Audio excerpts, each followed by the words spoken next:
Hello, I'm Adama Williams and welcome to Ed Table Talk Unplugged, a show produced by the Ministry of Education where education stakeholders discuss issues in education and possible ways to find solutions. As the Bahamas' education system, along with the rest of the world, continues to reel from the horrors of the COVID-19 pandemic, in this episode, we focus on the Department of Social Services as partners in education. We know that our students and their families have been faced and are being faced with a plethora of challenges since the onset of this pandemic about 2 years ago. The sad truth that many students have not been engaged in any form of education during that time period has made headlines in recent weeks. Our Education Minister, Glenys Hannah Martin, has continued to remind us that we are in an education crisis, and the only way to navigate out of it is for all stakeholders to join forces in this effort to get our children back into school and to devise strategies to close the learning gaps. As recovery is definitely on the horizon and as COVID-19 cases continue to lower, some schools or grade levels have begun the resumption of full face-to-face learning. And as we engage our students, the Department of Social Services has a vital role to play in our students' recovery. Today, we chat with school welfare officers Clarabelle Murphy and Deshannon Watson. But before we get into our discussion, here is our Lisa Bullard with a brief report. Thank you, Adama. Partnerships with vital stakeholders are more imperative than ever before as the Ministry of Education and Technical and Vocational Training fights to educate the children of this nation, which has proven to be most difficult during the COVID-19 global pandemic. More and more stakeholders are needed as partners to get our students fully engaged in education. The Department of Social Services is one such partner, as they have oversight of school welfare, child protection, counseling, and family affairs. They provide home visits and psychosocial support, which provides the ministry with additional support in seeing to the welfare of our students. Data collected from the ministry's recent nationwide community walkabouts to reach every child has shown that the basic needs of many of our students are not being met, such as food and electricity. Many students still do not have internet access and do not possess a working device. The ministry has sought to tackle many of the challenges our students face by providing laptops, tablets, MiFi boxes, and data plans. However, the Department of Social Services is needed to provide both students and parents with added assistance. The Children and Family Services Division of the Department of Social Services seeks to ensure that all children in the Commonwealth of the Bahamas have a physically safe environment with emotional support and security necessary for healthy growth and development. The School Welfare Unit seeks to promote the general welfare of the Bahamian student and fosters a closer relationship between the school, the home, and the community. Ladies, thank you so much for joining our discussion today in the support of our students and the physical needs of our students. And with that said, what exactly does the Department of Social Services do to support the needs of our students? Well, particularly our School Welfare Unit, it's under the Department of Social Services Children and Family Services Division. So in this unit, we have schools, the government schools that have social workers assigned to it. So each government school has a social worker assigned. And generally speaking, our role is to promote the well-being and welfare of our students. Thank you so much, Ms. Watson and Ms. Murphy. And the safety of our children too, that is paramount to our development, educational development. Definitely, definitely. And I know that you have specific roles that you play. Tell me about that, Ms. Murphy. Okay. Well, some of the roles that we play is we investigate cases that are referred to us. Cases can be physical abuse, domestic violence, suicides. Wow. Yeah. Ms. Watson? We also complete assessments for the National Lunch Program, and we also investigate absenteeism, which seems to be prevalent now during this pandemic. And we Yes. play a role in the preschool assessment. Every year we play a role in that. We conduct the assessment. Okay, and how are students generally referred to you?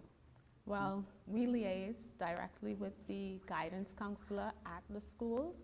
There they will, if they identify a concern or an issue, they would simply prepare a referral to our school welfare unit. Okay, Or other cases can be referred, using the hotline, or persons just come in. If they see like children not attending school, they would come in and make a report. all right, and recently the Minister of Education has commissioned a task force to find students who have not been engaged in any form of schooling since the start of the pandemic for many reasons, and I'm sure a lot of those are social reasons. What has been your role in this? Because we have conducted already a series of walkabouts into various school communities, and all education stakeholders, social services were a part, the police were a part, urban renewal, and the list goes on, private community, everyone. Now, we're speaking specifically about your role as the Department of Social Services. Tell us, Ms. Watson. Well, I've been on one of those walkabouts, particularly Gambert Primary was one of those schools that I assisted with. There are some needs that we have identified by the parents, which has caused children not to attend school, whether it's, homes that have no electrical supply, and we pretty much would refer them to our community support divisions where they can be assessed for that assistance. Yes. Additionally, in addition to the lack of electrical services being available in these homes, some parents may need a place to be, so we do rent assistance. Students may have issues with their vision. The department also assists with eyeglasses. Wow, you do a lot of work. All right, and I have personally gone into a few communities myself as a part of the Ministry of Education's team on the walkabouts, and I have seen, my heart has been heavy. Some of the conditions that I've observed, where there's no running water, no electricity, and students, they're just there playing video games or watching cartoons, unfortunately. What is done in a situation like this, and have there been any reports thus far, any referrals as a result of these walkabouts? Yeah, as a result of the walkabout, we have seen persons came in who, I guess, was affected with, the pandemic has caused unemployment. So unemployment will lead to separation of or unavailabilities of a lot of things. So the department can assist with things to make it easier so your child would be able to get that education that is so vital. I don't know if you have any personal observations or come across any cases. Well, parents have also, due to the fact that they may have lost their jobs during the pandemic and have a lack of resources. So I find that they have expressed need for food assistance and uniform assistance. Well, we have the National Lunch Program, as I previously mentioned, where we would refer parents to our community support units to be assessed for that assistance. Okay, and we're going to talk more about that assistance after this break. We've come to a break and we'll be right back. Stay with us. Students without uniform must be dressed appropriately. Here's a list of what not to wear: Crocs, bubblegum jeans, shorts, open-toe slippers, graphic t-shirts, hoodies, t-shirts with words, furry clothes, glittery clothes, jewelry, spaghetti straps, hair extensions, This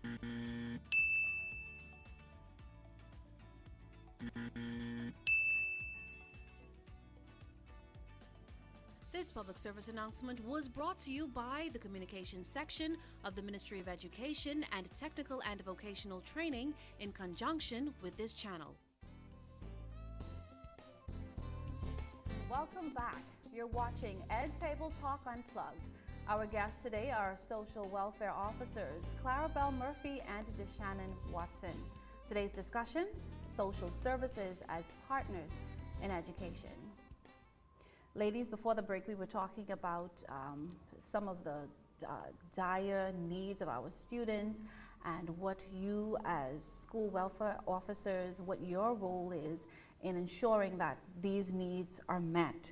And I'm sure there have been some cases, like I mentioned earlier, where it just melts your heart and it's a heavy burden, and you wish you can save the world, because you know that physical, emotional, social needs of children and that their environment is crucial in their development and how they develop as students.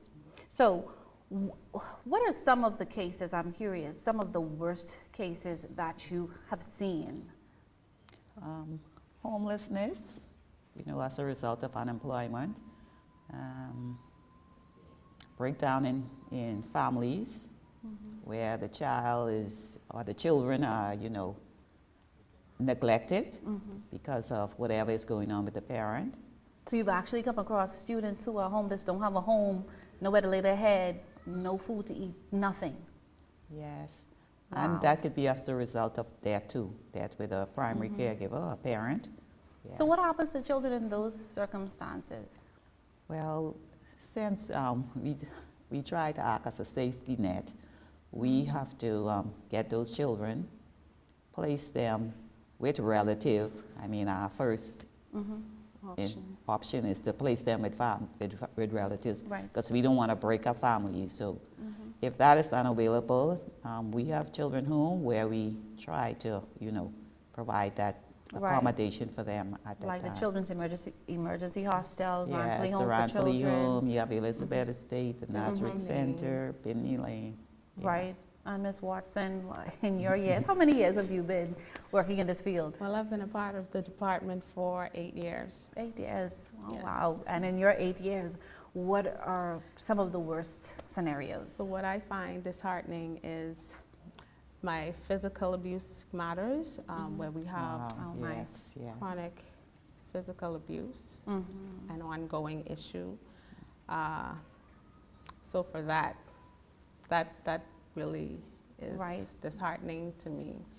And yeah, so in instances like that, we try to work with the parents. First of all, we want to ensure that the child It's safe. is safe. Now, are these, not to cut you off, but are these usually, is the abuser or the abusers usually parents or older siblings? What do you find?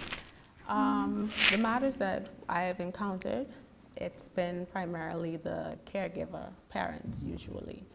And in those instances, we try to ensure that the child is in a safe environment. So we definitely don't want them to remain in a situation like that. So we work closely with the parents to ensure that this is not repeated. So we find that in some instances, it's a result of lack of knowledge. Parents usually would say, this is how I've been taught Right. to discipline. Right. So they feel as if this is a disciplinary That's the right way. measure. Right, right. So in that, they continue to follow suit and do what they have been taught. So here we try to educate them. Yes. And let them know that there are different ways to discipline your child. So the physical abuse for me is one that I find very disheartening. As a result of that, we have a parenting class, a parenting unit Oh, that's that excellent. deals with, teaching parents how to, Self-control. right. And all of that. Because in this environment with pandemic and other things going on, you become frustrated. pressure. Oh, yes. Right. Oh, You yes. become, frustrated, you're under pressure, and the landlord calling you and this one calling you. Right, And the this, child is usually the victim. exactly, and it shows in their grades, it shows Yes, in their yes. socialization Right. at It school, affects their educational the development. behavior at school. Mhm, Yes, yes, and so your role is very important. And when we think of social services, we think, like you were saying earlier, just food stamps. Yeah. But you do so much more. Yes. And what kind of homes, like for example, we know that single parent homes are usually categorized as those homes where we have a lot of issues, but are you seeing this even in nuclear families? We do see it in nuclear families as well.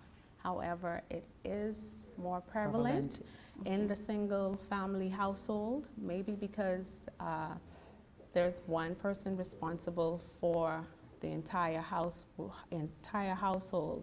you know, so that can be added pressure on that one person, whereas in a nuclear family, it's somewhat shared.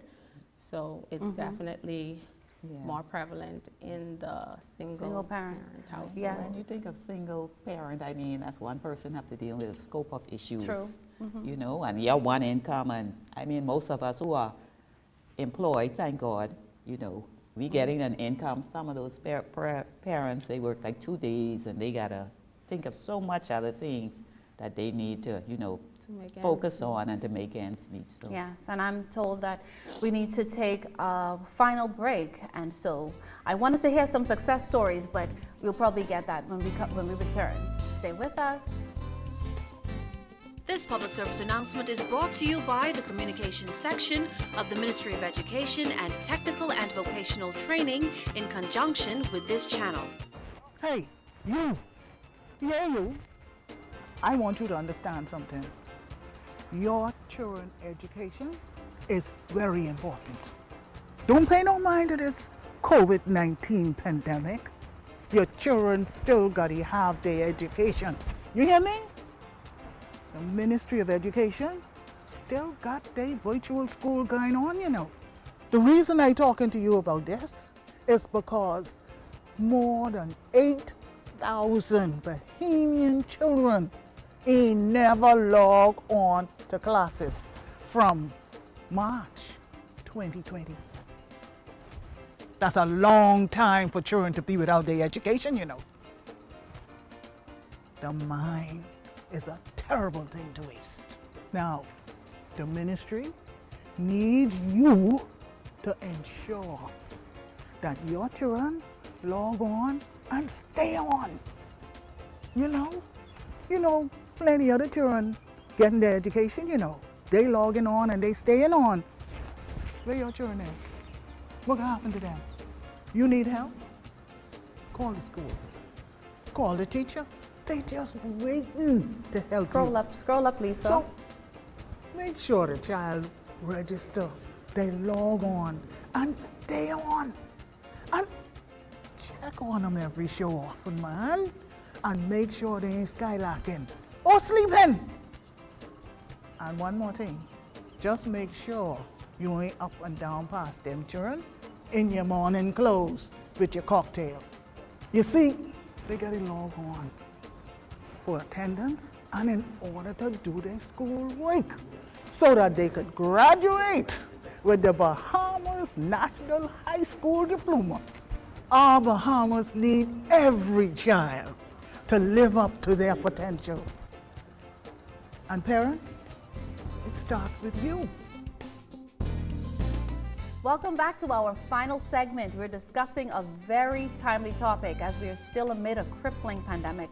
Social services as partners in education. I have two lovely ladies with me from the School Welfare Office. School Welfare Officers Clarabelle Murphy and Deshannon Watson. And we're ensuring that our children receive a quality and equitable education, especially during this pandemic, like I said. And it takes a community effort, and it's definitely a challenge. And I know that you probably encounter a whole lot of challenges as you go about your duties, trying to reach the needs or cater to the needs of our students. What are some of those challenges that you see? Ms. Watson? Well, I find that as it relates to our parents and being cooperative. They need to realize that social services we're pretty much there for the well-being of the children. Not enemies. Not enemies. We're like family. And our role is pretty much to ensure that child's safety. So if there is a situation where a matter is referred, we would like cooperation, full cooperation from the parents, because at the end of the day, it benefits the entire community. Yes. You know, so we find the parents not being as cooperative as we would like them to be, and we are mandated by law to ensure the safety of these children. So that's one. I don't know if you've encountered, what are your greatest challenges or challenge, Ms. Murphy? Lack of manpower. Yeah, we are challenges because parents, I think, because they don't understand our role, and they probably only see us as Someone to come to take the children Yeah, away. remove the children. yeah, taking my children and taking my child away from me. I mean, I had a case where I was cursed out. Oh, I don't wow. have any children. You don't know the pain. Da da da da da. Oh, all of that comes with it. Right. So you know, because they don't understand and they only seeing their interests, they're not, you know, seeing that this is the future. We abuse, that child is abused, they get no intervention, we affecting the future generation. So it's cooperation from parents mostly, because the police are, especially those in urban and the sexual offenses unit, yeah, and SCAN, you know, it's like a Right. team effort. So how do you see these challenges being resolved? And it seems like the main challenge here is cooperation from parents. What can we do? What can be done? We definitely need to put it out there and educate our community about the laws as it relates to child protection, which is the Child Protection Act, which we are guided by. Right. And speaking of law, what recommendations would you make, you know, after being in the field and making observations? Any legislation that you would recommend?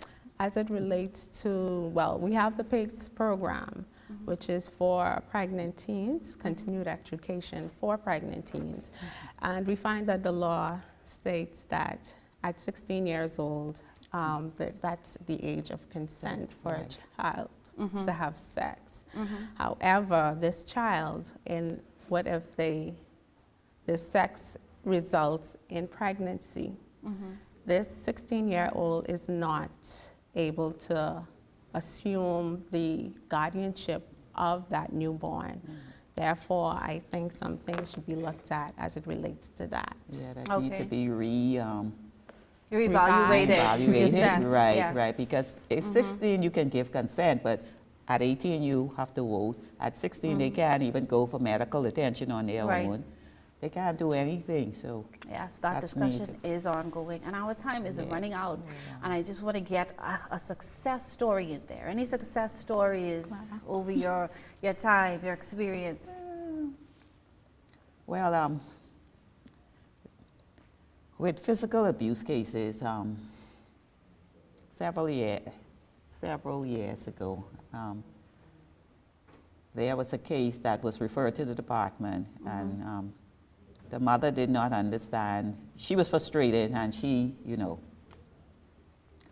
beat her child where there was bruises, visible bruises, but anyway, she didn't realize in her frustration that she had fractured the child. Oh, wow. Yeah, and so after some back and forth, Right. she, you know, we try to tell her we're not removing your child, but because of whatever the issue is, you know, we need to put this child in a place of safety. The child was placed with a relative. There was an issue going on with that. And because of our intervention, Yes. you know, The child is doing well today. yes, Well, praise God. yes. And finally, with having prior conversations with yourselves and your colleagues, it seems as though there is a manpower, human resource shortage, and there's a lot of work to be done in this area. Make an appeal to persons who may be interested in doing this kind of social work. Okay, yes. Right now, we do have a lack of manpower, and I would like to say to persons who are interested in the helping profession that you can find this field one that is rewarding. So I would encourage you to Come on board. Yes. come on board. Yeah, come on board. Come on board. Yeah. There's Come much on work. board to It's the not Department of Social financially rewarding, Services. but I know you're changing a life, and we have to think about our future generation. Yes. So however we deal with this generation is going to affect our future Yeah. generation. So Excellent Yeah. note to come end on board. Yes. Ladies, it has certainly been a pleasure having you and discussing this most timely topic with you today as we navigate the road of recovery for our students and secure their futures and our futures. No doubt we all have a role to play in the development and success of our students. And to our viewers, if you'd like to receive updates on what's happening at the Ministry of Education and Technical and Vocational Training, you can receive our text notification blast. Just text 819-BMOE, that's 819-2663. You can also visit our website, Facebook page, and other social media platforms. Again, thank you so much for tuning in to Ed Table Talk Unplugged. Until next time, I'm Adama Williams.